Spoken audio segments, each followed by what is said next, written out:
Jacob had landed hard. Smoke rose from the broken wing of his survey pod. The crash wasn't part of the mission. He was only supposed to scan for minerals on this uncharted jungle moon Zyrate. But a storm hit while descending. Now his ship was stuck deep in vines and mud. He wiped blood from his forehead and looked around. Thick trees stretched in every direction. Giant leaves rustled with the wind. The air smelled like wet soil and metal. He grabbed his scanner and a pack. Then he heard something soft breathing. Jacob turned fast, hand on his sidearm. It wasn't an animal. She was crouched near the wreckage, silent and still. A girl, but not human. Her skin was soft blue, marked with faint silver lines. Her hair was tangled with roots and leaves. Thin, bony arms clutched her knees. Erping, glowing eyes stared at him like a scared animal. Jacob lowered his weapon slowly. "Hey," he said gently. "I'm not going to hurt you." She didn't answer, just blinked, shivered. He offered her water. She sniffed it, then drank like she hadn't tasted clean water in days. Her hands shook. "Were you on that old ship?" he asked, pointing at a half-buried alien hull nearby. She looked at it, then back at him. No words. She didn't speak. But when Jacob moved, she followed. For the rest of the day, she stayed close. Silent, alert. She walked with bare feet, never making a sound. Out. She flinched at loud noises, but didn't run. Jacob gave her some food. She ate carefully, her hands trembling like she expected it to be taken away. That night, they built a small shelter with broken ship panels and thermal sheets. Jacob sat by the low fire, checking his broken combs. Suddenly he noticed she was gone. He stood quickly.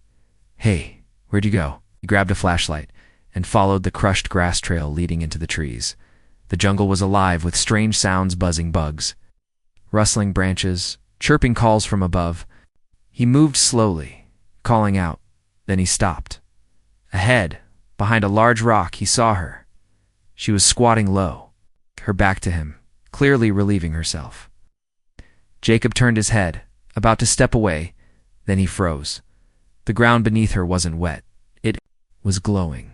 Tiny stones, no jewels, shimmered under the moonlight. Red, green, blue, and violet, all freshly dropped, warm and pulsing softly, like they were alive. Jacob's heart thudded. What was he seeing? She stood up, calm now, and turned. She saw him. Her face didn't show shame, just quiet understanding. She pointed to the glowing gems, then gently held out her hand to him. Jacob stepped closer and picked up one. It was warm in his fingers. Suddenly, his pocket scanner, which had been dead since the crash, lit up. Bit. The stone reacted with it, sending a wave of energy into the screen. Jacob gasped. This thing had power. He looked at her, stunned. "What are you?" The alien girl just blinked at him, then walked back toward camp. Jacob stared at the glowing jewels still on the ground. He picked up two more and followed. Back at the shelter, she lay on her side and curled into the blanket. Her breathing was soft, calm. Jacob sat by the fire again. He stared at the stones in his hand. They weren't just beautiful, they were powerful. The girl. She didn't even know what she was producing. Jacob knew one thing for sure. He hadn't just crashed into some jungle moon. He had landed on something much bigger. That silent alien girl, she was the key. And maybe, just maybe, someone else would come looking for her. Jacob didn't sleep much that night. The glowing stones sat beside him, wrapped in a piece of cloth torn from the emergency kit. He turned them over in his hands again and again. Each one pulsed faintly with inner light, as if they were breathing. He had never seen anything like them before. The warmth they gave off wasn't just heat, it felt alive. Across the fire, the alien girl lay curled up, her back to him, breathing. Steady. Her arms were wrapped around her knees and she was hugging a blanket like a child. She hadn't said a word since she came back from the jungle. She didn't seem embarrassed or confused. It was like the whole thing didn't mean anything to her. But to Jacob, it meant everything. Whatever her body produced was more than rare. It was something science on Earth hadn't touched yet. At dawn, The jungle came alive again. Strange birds circled overhead, their wings glinting in the light. A low growl echoed somewhere in the distance. Jacob packed up quickly. The girl didn't need to be told. She was already ready, her eyes scanning the tree lines, silent, alert. Jacob decided to try again. He knelt beside her, held up one of the jewels, and asked softly, "Do you know what this is?" She tilted her head but didn't speak. He tapped his cum unit and pointed to the scanner screen. "Energy, power, fuel. You've made this." Her gaze dropped, not in shame. In memory, he watched her carefully.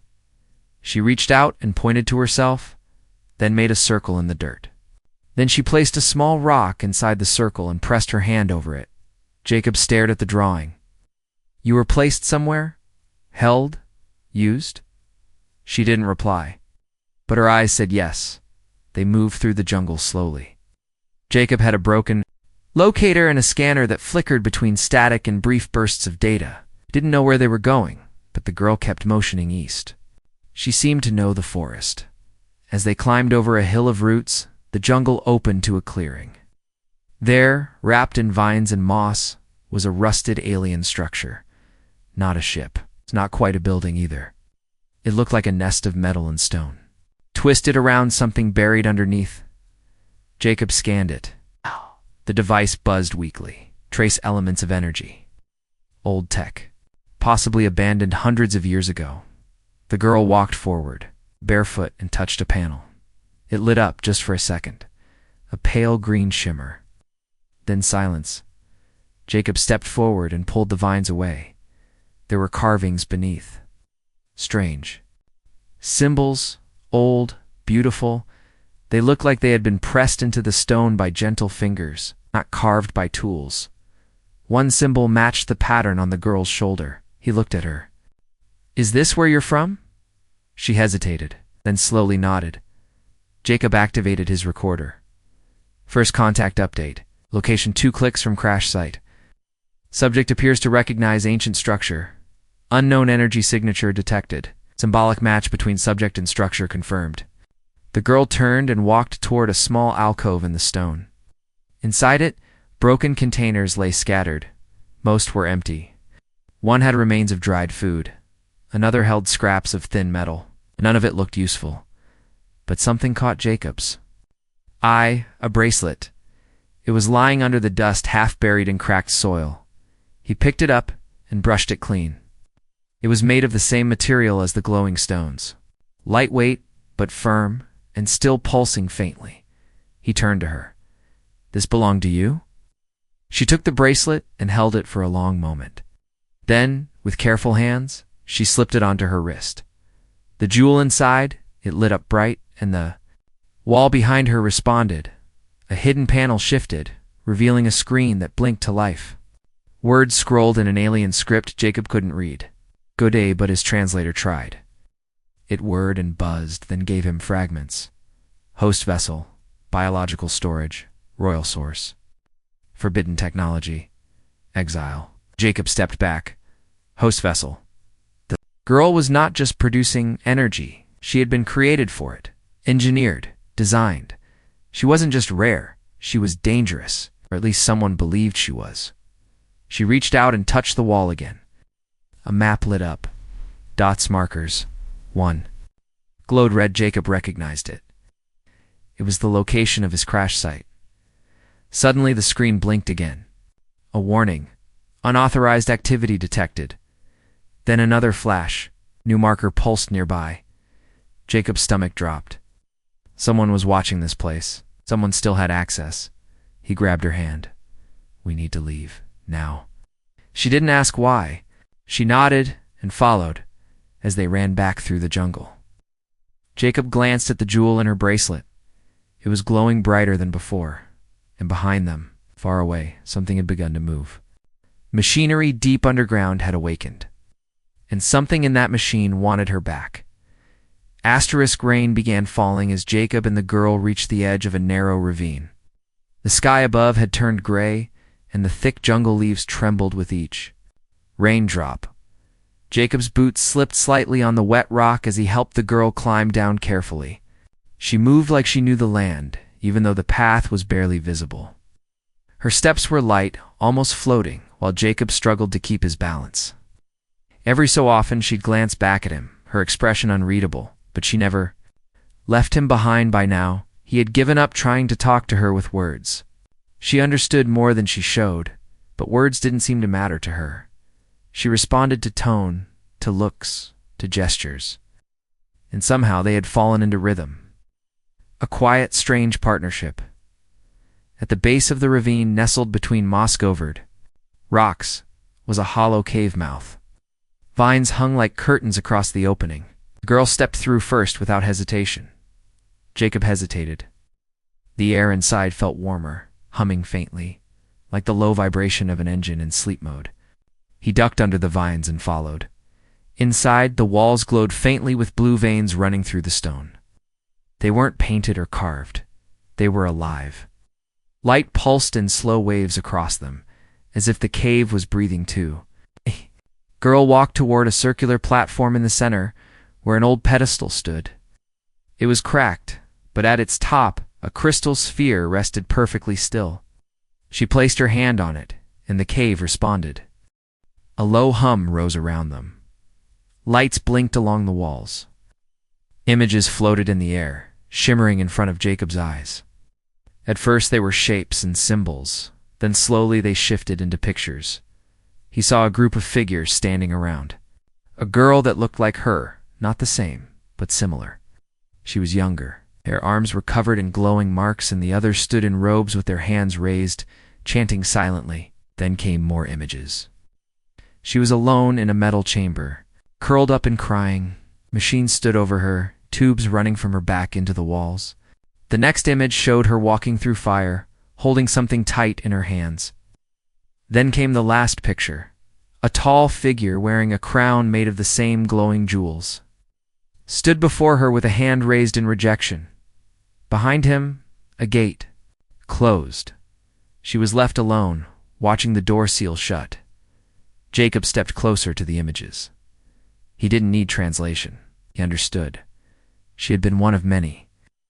A child raised to produce power, not raised to be loved, used for her gift. The jewels her body made weren't random. They were her burden.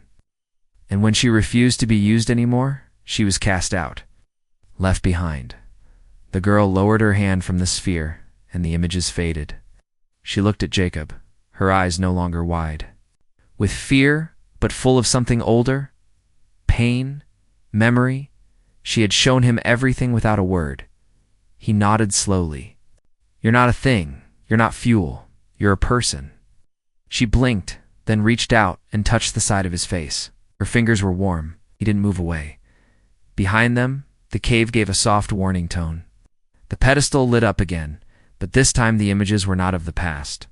A map returned, this one more detailed. It showed ships, at least 4, approaching fast from above the planet's orbit.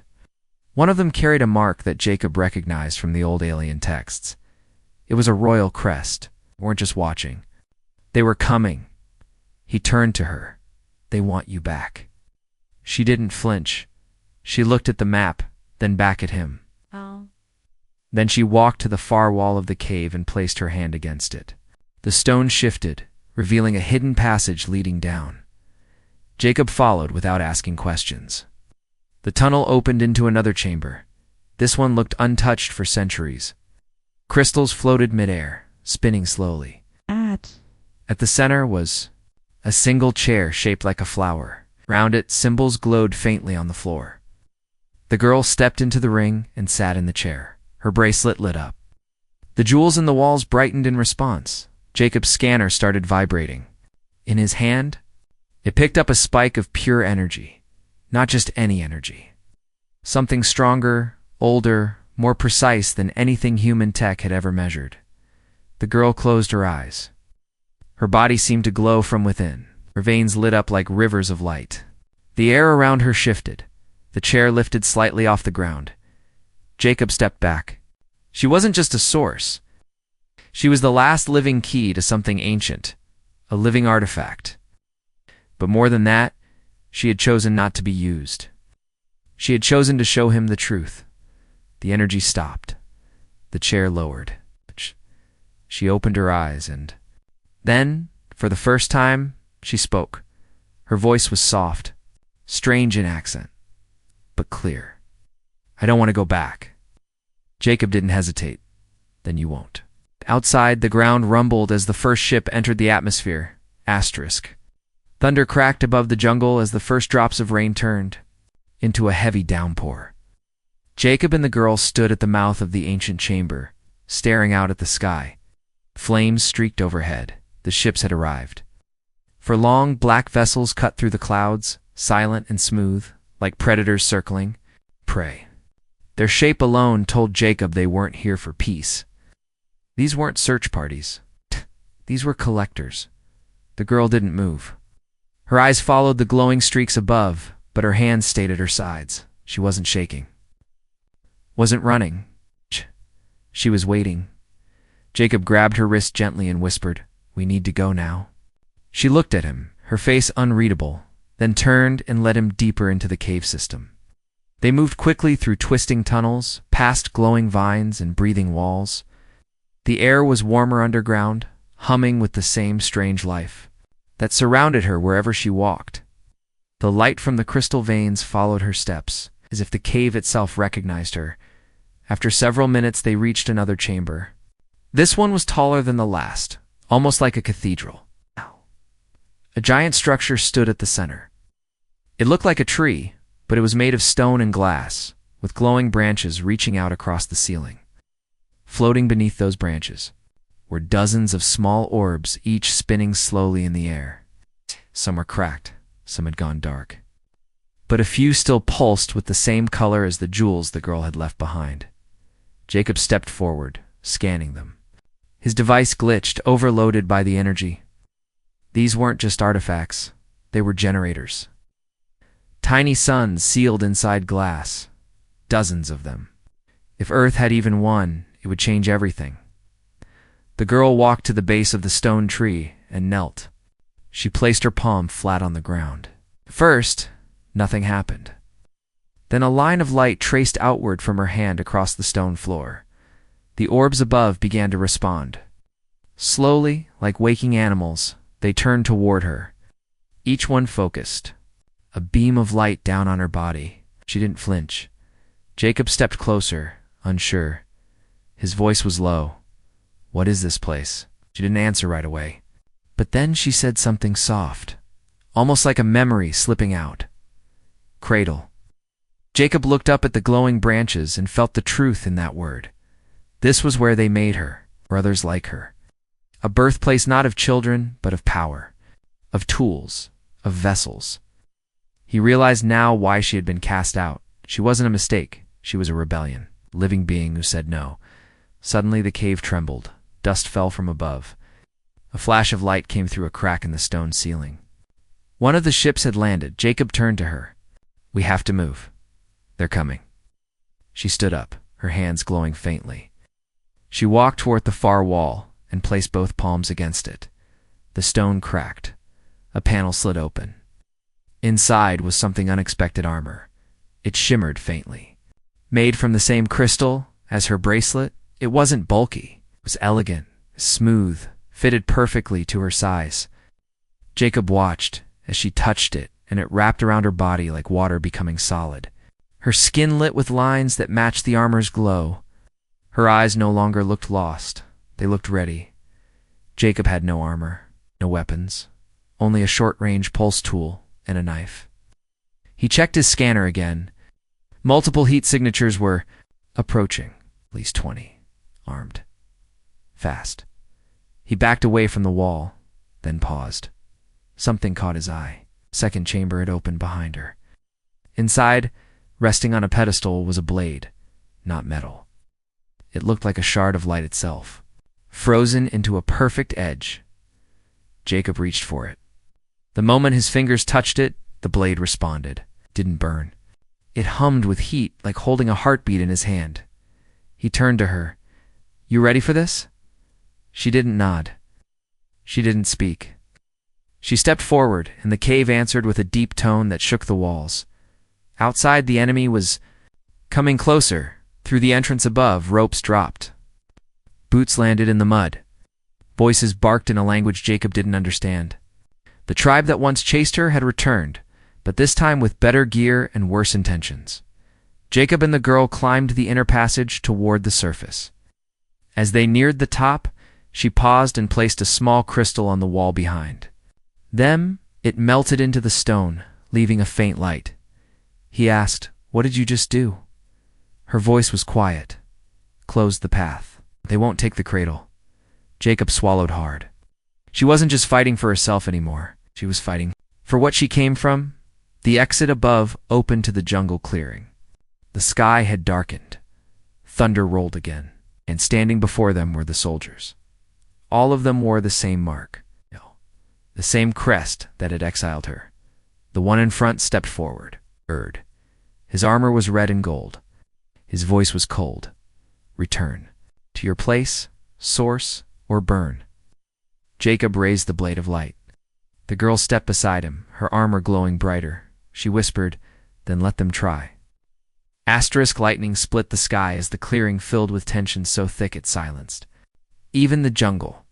Rain poured from the dark clouds above, washing over the soldiers and splashing into puddles around Jacob's boots. Across from him, the armored warriors stood like statues, unmoving, faceless, yet humming with danger. Their leader raised one hand and pointed directly at the girl. She stood motionless, armor glowing along the lines of her body, the jewels embedded in her skin pulsing brighter with each second. The same energy that once made her a prisoner now wrapped around her like a second skin. Her face showed no fear, only clarity. She looked at the soldiers not as a scared exile, but as someone who had made a decision. Jacob held the crystal blade. Tight. It wasn't heavy, but it vibrated with something wild, like it wanted to move, like it remembered war. The soldier commander took a step forward. The ground seemed to tremble with it. "Last warning," he said, voice distorted through his helmet. "Turn the source, or be erased." Jacob didn't answer. He stood between them and her. Not because he had to, but because he chose to. Then the girl moved, slowly, deliberately. She stepped past Jacob, placing herself directly in front of the commander. Her voice came out low, but strong enough to echo across the clearing. "I am not yours." The soldiers didn't wait. Their weapons lit up in a blink, energy lines stretching across the barrels. Ow. The commander swung his hand forward. "Fire." Before the first blast could reach her, the girl raised her hand. A sudden wave of light burst from her palm, not as a beam, but a pulse. A wall of force expanded in all directions, knocking soldiers off their feet and shorting their weapons instantly. The trees swayed violently as the air itself shook. Jacob stumbled back, shielding. His eyes, when he looked again, half the soldiers were on the ground. Their weapons hissed and sparked uselessly. The rest regrouped quickly, switching to melee weapons and charging. The girl didn't move. Jacob stepped forward with the glowing blade. As the first soldier lunged toward him, he struck. The blade cutting not with steel but with energy that passed through armor like paper. The soldier collapsed, stunned and groaning. More followed, but the girl moved through them like wind. She didn't strike with fists, she barely touched them. But wherever her hand passed, light erupted, and enemies dropped as if sleep had taken. Then mid-dash battle, it wasn't a fight, it was something else. A reckoning. The last three soldiers backed away, panic in their eyes. They looked to their commander for orders, but he was already falling to one knee, the badge on his chest melting from the heat of her power. Jacob stood panting, blade humming in his hand, soaked in sweat and rain. He looked around. None of them were dead. She had stopped them all without killing a single one. The commander pulled off his helmet, revealing a scarred face, twisted with disbelief. "She was not meant to survive," he said, voice hoarse. "She was a tool, a failed one." The girl stepped toward him, eyes glowing with the soft blue of her energy. "I am not failed. I was just free." Then the earth beneath them rumbled. Jacob turned his head. In the distance, past the jungle, a second ship had landed. It was larger than the others, shaped like a spear buried into the planet. Its doors opened, and what came out wasn't another group of soldiers. Something far worse, a machine, taller than the trees. Walked on 6 legs. A large collector drone, designed to extract energy from planets. And people. The girl's body shivered, her armor dimming slightly. Jacob saw her lips tremble for the first time since the cave. "They brought it," she said. "What is it?" he asked. She didn't answer. The commander, still kneeling, looked at Jacob. His voice no longer carried hate. "They are done trying to capture her. They plan to drain her now." The machine marched forward, the jungle bending before its heavy legs, center open like a flower. Revealing a glowing seat shaped to match her form, Jacob gritted his teeth. "They're going to plug her in." She took a step back, but Jacob grabbed her hand. "No," he said. "Not this time." The collector drone charged a beam. It wasn't aiming to kill, it was aiming to disable. To take her alive, powerless. Jacob ran with her into the trees as the blast fired. The earth exploded beside them, bark and dirt flung into the air. The machine followed, each step faster, heavier, angrier. They had minutes to act, maybe less. Jacob turned to the girl as they ran. "We need to end this now." Her reply came not as words, but as light. The jewels in her body shone brighter than ever. The air around her shifted. The plants responded. The jungle bent. LaPlante. The earth listened. She wasn't running anymore. She was rising. Asterisk, the sky flared white. As the collector drone raised its central beam again, scanning the jungle for any trace of movement, trees splintered beneath its massive limbs, roots torn from the ground like threads from fabric. Every step shook the soil and sent birds screaming into the sky. The air was thick with heat and humming energy. Jacob ducked behind a fallen log. Pulling the girl down beside him, her glow had dimmed, not from fear, but from something deeper.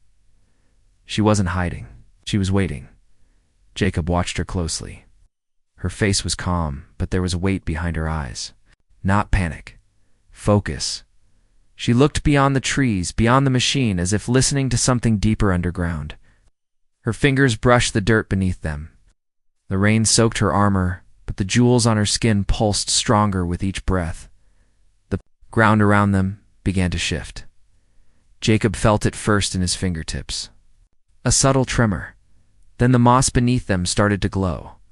The lines of light expanded outward, tracing a pattern through the forest floor, like roots chasing water. He stood slowly, uncertain whether to run or kneel. The girl remained seated. Her eyes closed now. Her chest rose and fell with deep, steady breaths. She looked small, almost fragile, but Jacob had learned the truth. Her stillness wasn't weakness, it was control. The collector drone turned in their direction. Its main sensor pulsed, locking onto the glow in the earth. It raised its arms. Long metal tendrils unfolded, reaching forward like fingers made of bone and wire. They were meant to latch onto her, to hold her in place. To drain her, Jacob moved to stand in front of her, blade in hand. His jaw clenched, but she opened her eyes. One word left her lips. Now. The ground erupted around them. Pillars of crystal burst from the soil, not smooth like machines, but jagged. And alive, like the earth had grown a spine.